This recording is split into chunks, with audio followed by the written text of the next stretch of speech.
Hey everyone, welcome back to my channel and welcome to the first video in this kitchen. I am so excited to just share with you. So we are actually in the process of painting and doing a lot of things. So right now all of the cabinet doors are out of here and they're being painted. And so if you see some things kind of not quite finished around here, that's what's going on. We've got paint back there that needs to be finished, so there's a lot going on. But in the midst of everything, of course, meal prep still has to happen. Cooking still has to happen. I still have little ones that need to be fed and all of that. So I wanted to share with you what I've been up to in the last couple of days. I've been doing some food preservation that has needed to get done. I've actually been working on doing some home canned baked beans. I've had these beans for quite some time, and I'm also working on emptying out our freezer because I think in about a month or so, we are getting part of a beef and I'm gonna need that freezer space. So I've had a lot of like odds and ends in the freezer that I've needed to get out. So part of the baked beans that needed to come out of the freezer was the bacon. I had bought some bacon ends to put into my baked beans, so I needed to get that out of the freezer. So you're gonna see some projects going on over the next couple weeks that's really just weeding things. I have frozen grapes. That's not gonna be in today's video, but I do need to do some grape jelly just to get those out of there. And so that's what the projects are going to be mainly focused around. So let's rewind a little bit and I'm gonna tell you what I've been doing over the last couple of days and then we'll talk about what we're gonna do today. One of the things that I wanted to get stocked up in my cellar was some beef broth, and beef broth is so incredibly simple to make. It's very, very cheap. At the butcher place that I got this, I think that these were 99 cents a pound. And of course I'm going to get a lot of beef broth out of this, and you can add whatever you want to your beef broth. I like to kind of empty my refrigerator, just whatever I have on hand. So here I'm putting in a bunch of parsley and some celery. I'm going to put in some onions and carrots and just give it a wonderfully rich taste. This is why homemade broths can taste so delicious. They just are so rich in all of these flavors. And I actually did this the night before I wanted to can up my broth and just filled this up. This is a 22 quart cooker. I'm not sure exactly the right term for this. We just always call them the big cookers. So they're kind of like a crock pot, but on steroids, a really large crock pot. My mom has a bunch of these because she does catering in our area, and so I usually borrow one from her, or I have one around that is from her. And so here I'm just adding salt and pepper, and I'm also doing some dried minced onion as well. And then I'm just gonna fill it up to the top with water so that I can get a lot of great beef broth out of this.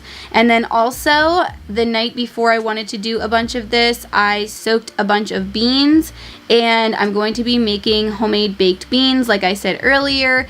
And you can really use any beans you want to. I just did a mixture of some red kidney beans, some navy beans, and I think some small lima beans. I can't even remember all of what I did. Just a mixture, and I soaked them in a big bucket.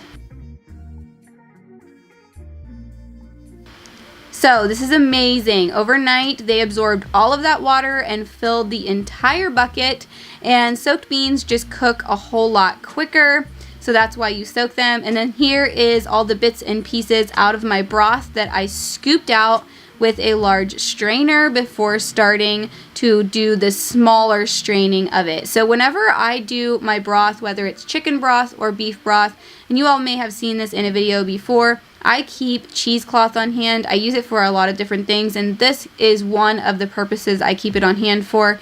I don't like little things in my broth. I like my broth to look very clear and beautiful when I look into the jar. So over top of a mesh strainer, I will put some cheesecloth so that it can catch all the little bits and pieces that may have been floating around in my broth from it cooking all night long. I don't think I mentioned this, but I like to cook my broth for a long time.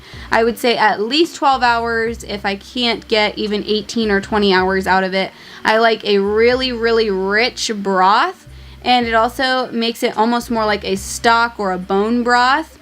where I could even dilute it and add some water to it. So here, before I put the rings and lids on, I'm just taking a little paper towel with some vinegar on it and wiping the rims, because anytime you have a fat content in your item that you're going to be canning, you want to wipe the rims to make sure there's no grease on there so it doesn't mess with your seal.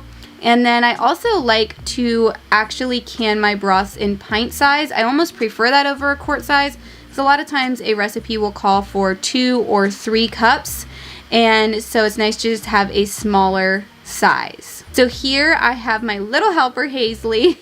She was playing hard, you can see by the hair. She was just around the kitchen this day and kept asking me for a job. They always love to help. And so I was using my big 10-quart pressure cooker. So this would be like an Instapot, but it is just considered a pressure cooker because it's not Instapot brand, to cook up my beans, because it cooks them very, very fast. So we were just loading that up through the day to get them cooked. And then here is some of my bacon ends, and I'm throwing them in my air fryer because it just cuts down on the mess and it makes me some crispy bacon pieces to put in with my baked beans. So since the canning process does in fact cook the product that you are canning, you can mix cooked and raw things together. You can actually can raw beans, dried beans. However, you need a good amount of water in there so that they can absorb that. And I wanted my product to pretty much be already made in the jar. That's why I pre-cooked the beans. But I am putting my onions in raw so that they can just go ahead and cook in there through the canning process. And here is all of the fun ingredients. This recipe is actually my husband's grandmother's baked bean recipe. It is not anything healthy, but oh my goodness, are these good. And some people would consider these to be barbecue beans because there is barbecue sauce in there. You've got some ketchup, you've got some brown sugar, you have some ground beef, which you're gonna see me scooping here out of the pressure cooker, because that's another great way to make ground beef really fast, and bacon and all the yummy delicious things. And everyone in our house really loves these. They're something that we do for a quick lunch because they're almost like a meal in a jar or a meal in a can. You know, you see that a lot right now. People are sharing meals in jars, and this is pretty much what this is. However, you could use it as a side to like pulled pork or a barbecue item as well. And so he asked me last year if I could can up his grandmother's recipe because he loves it so much, and it just works out perfectly. So I will leave that in the description box below for you guys to follow along if you want to make this for yourself. Of course, I'm making a huge batch of it, and in the recipe it does call for cans of pre-made beans from the store. You could take that route totally. However, with the way I'm doing this and using dried beans, this is very inexpensive to use dry beans and cook them yourself, because a bag of dry beans are often around $1 or $2, and it makes a lot of beans. So all I did to use the cooked beans versus store-bought canned beans is I just measured out my beans after they were cooked and just made the equivalent to how many cans of beans the recipe calls for. So here I am putting them into pint jars. I just like to use a wide mouth pint jar for something that is messy and will make it easier to wash the jar once we've emptied it. It's kind of my thoughts behind using a wide mouth versus a regular mouth. And I actually ended up with about 60 or so jars of baked beans. Okay, so today I wanted to bake something, and I actually am going to be using the lemon juice that you guys saw me preserving in the last video. I really want to make some lemon bars. They are one of my favorite bars, and I have not made them in quite some time, and my family really loves them. So we're gonna whip some of those up, and then we're gonna also go ahead and make dinner for this evening. All right, so to start out, we are actually going to need a cup of softened butter. So I'm gonna just pop this into the microwave, and I'm going to just melt it real quick. We're mixing together kind of the crust part of the lemon bars, so it's It's very simple to put together. I also need to actually preheat my oven as well. The process of this kitchen has been so exciting. If you guys don't know, I actually have a home channel, which is linked below. So once we are finished with the kitchen, you will see a video over there on the entire process and everything we did. And if you could only see the before, you would be even amazed at how far we've come so far. All right, so we are just going to mix this butter in, and it melted a little more than I wanted it to, but we're gonna mix it with some powdered sugar and just some white flour. And the powdered sugar is gonna give it that good smooth consistency and more like a melt in the mouth texture. That's really what lemon bars are known for. They're just this wonderful texture. And as usual, I will leave the recipes in the description box, whether they are linked there or I sometimes have them written out there as well. One thing I really like about this recipe is it is made for a 9x13 pan, and I feel like a lot of lemon bars, kind of like brownies, the recipes are often made for an 8x8 pan. So this is a good like family or a large family recipe for lemon bars. Ooh. And since I don't bake much of anything without some vanilla in it, I'm gonna splash some vanilla in this too. Vanilla is something that my mom was always very liberal with, and if you guys know, my mom is a baker. She actually grew up in a bakery, and so she's got all the good tips and tricks, and she always says add vanilla. Okay, so you could mix this with a fork or anything else, but I actually have I think this is called a pastry cutter. I can't quite remember. I know that you use it to make pie crust. And I'm just going to kind of mix it together. With this, it'll help to cut up that butter that wasn't melted and just mix it all in really nice. So you can see as I'm going here, we're starting to get a more doughy consistency. I'm gonna call that good. And because of the butter content in this, you do not need to grease the bottom of your pan. If you hear little sounds, it's just my pressure canner doing a natural release on my stove because I have the last of my baked beans going in there. So you're just gonna press the dough out into the bottom of the pan. It doesn't have to be super fancy because we're actually gonna be putting another layer on top of here. So you just want it evenly distributed. Now we'll bake this for 15 minutes at 350. While the crust was baking in the oven, I went ahead and mixed up the couple ingredients you need for the lemon part on the top of it, and I love the texture of this. It's very gooey.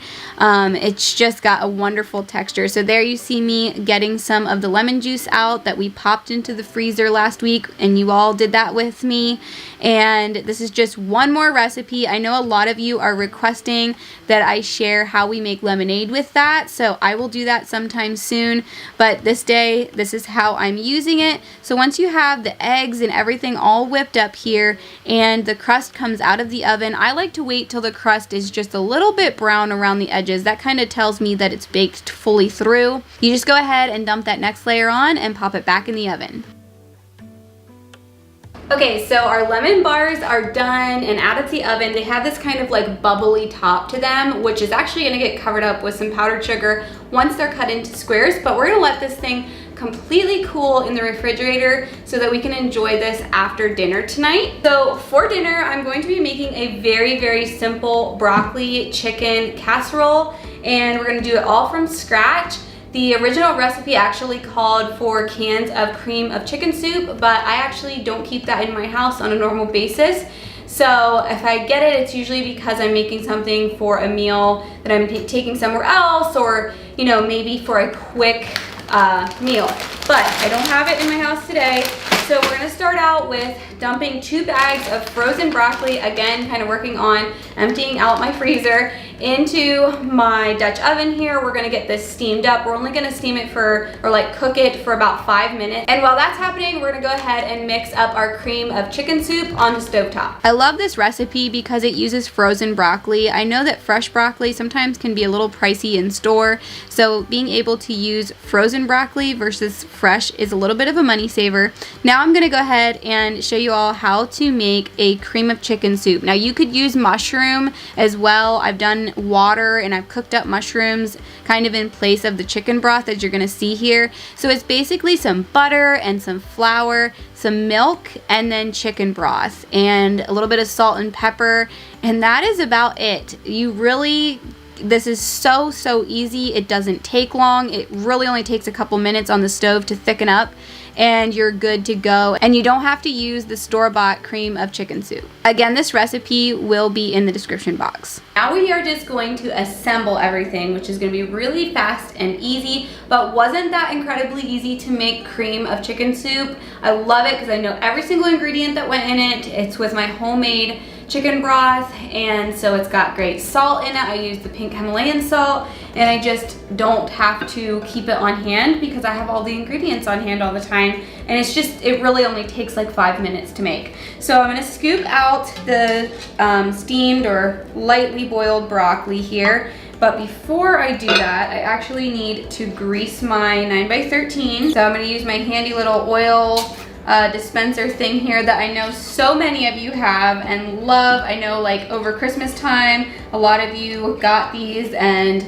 they are so great. It's probably one of my favorite Amazon finds ever because I don't have to ever keep any oil sprays on hand, and I can use like my organic oils and whatnot. Saves a lot of money. So now I'm just gonna scoop the broccoli florets into the bottom of here. We're just gonna kind of layer everything. So I do feel a little bit silly about this, but I got out a quart of shredded chicken to use in this since it's already ready for me. It's good to go. And I should have drained this and used this broth to make my chicken or cream of chicken soup. But I forgot, and so I opened up, as you saw, a small jar of broth. So what I'm gonna do with this is I'm actually gonna drain the broth into a separate jar so I can save it and use it to make rice later on or something like that, because we're probably going to do potatoes with this. So I'm gonna give you a little trick. If you like to reuse canning lids, and I know some people don't do that, but I do that. So to save the rubber seal from getting punctured with a fork or a pointy can opener, I just take a butter knife like this on the edge of the jar and I pull up, and it gives me a seal that hasn't been punctured, which is great because I do reuse my lids, and I can get into that in another video. I think I talked about it, but anyways, I'm actually gonna take the jar of the lid just to help kind of hold the chicken back and pour this in here because I hate to waste a broth. I hate to waste anything if I can find another use for it. Isn't that amazing that there's almost a whole pint of broth in this quart of shredded chicken? And then we're just gonna take all of this chicken and put it right in here, and it's cold, it's not cooked yet or I mean it's cooked, but it's obviously from sitting in my cellar, not hot for me to grab here. So we're just gonna layer this all in, and I really feel as though I need to season this broccoli. So I'm actually gonna get my salt and pepper and kind of season the broccoli and the chicken here. So I was getting so excited about us eating this casserole for dinner, and Corey walked in the door just as I was finishing up layering it here, as you see, and he decided that him and I were gonna go out on a date. So we actually didn't end up eating this this night, but that's fine because I can either pop it in the freezer or put it in the refrigerator, which is what I did. I put it in the refrigerator for the next night's dinner.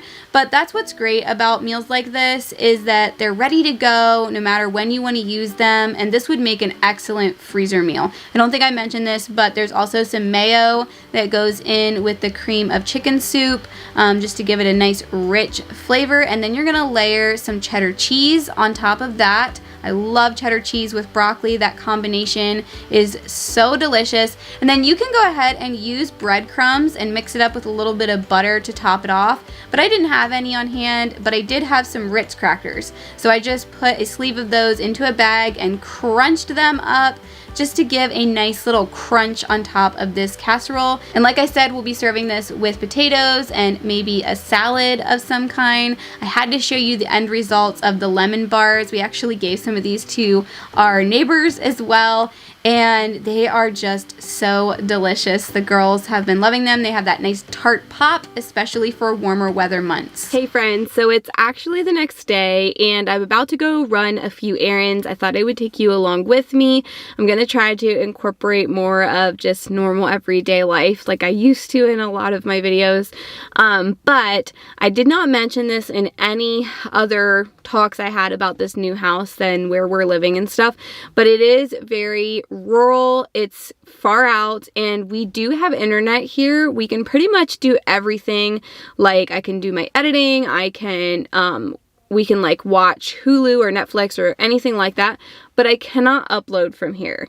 And this problem we are going to get fixed hopefully within the next month. We have to get like a satellite system put in so that it is strong enough for me to upload. But in the meantime, I actually have to go to my sister-in-law Sarah's house and drop off uploads every time I upload a video. It's a little bit of an extra thing in my week, but it's just the way it is. It's just what we have to do right now. So I'm actually heading to her house to drop off uploads, and she has eggs for me. I love getting her eggs because she gets all different colors and they're so pretty, and I really need some eggs. And since I'm going that way, there's also a thrift store down near where she lives, and I kind of want to stop in there. I've been trying to thrift a little more than I used to, or I should say this, I used to thrift a lot, and then I kind of got out of it, and I'm trying to get back into thrifting some more, especially with where we're living, because the girls are outside pretty much all day long. Like until the sun goes down, they're outside playing. And so the clothing that they need, a lot of it is just they need stuff they can get dirty and it doesn't really matter, and I didn't spend a lot on it. So keeping that stuff around is important, and I also need some more warm weather clothing for myself. So I think we're gonna swing in there, and I thought I would just take you along with me. So like I said, I'm trying to get back into thrifting a little more often. I feel like it takes consistency. Consistency is key when it comes to thrifting, to find all of the goodies.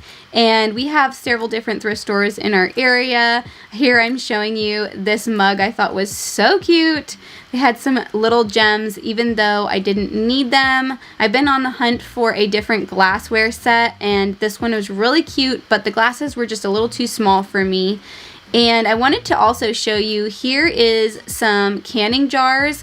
I know that I have personally been able to find a lot of canning jars at thrift stores for a really good price. This one here was $3.99 for a pack of 4, which made each jar $1. That's a very good price. So check your thrift stores for canning jars. And then I have such a weakness for baskets, so that's always something that I'm checking out and looking at thrift stores. You can use baskets all over your home for so many different uses. So here's a couple of the things that I snagged. I caught this cute little miniature basket for the girls' play kitchen up in their room.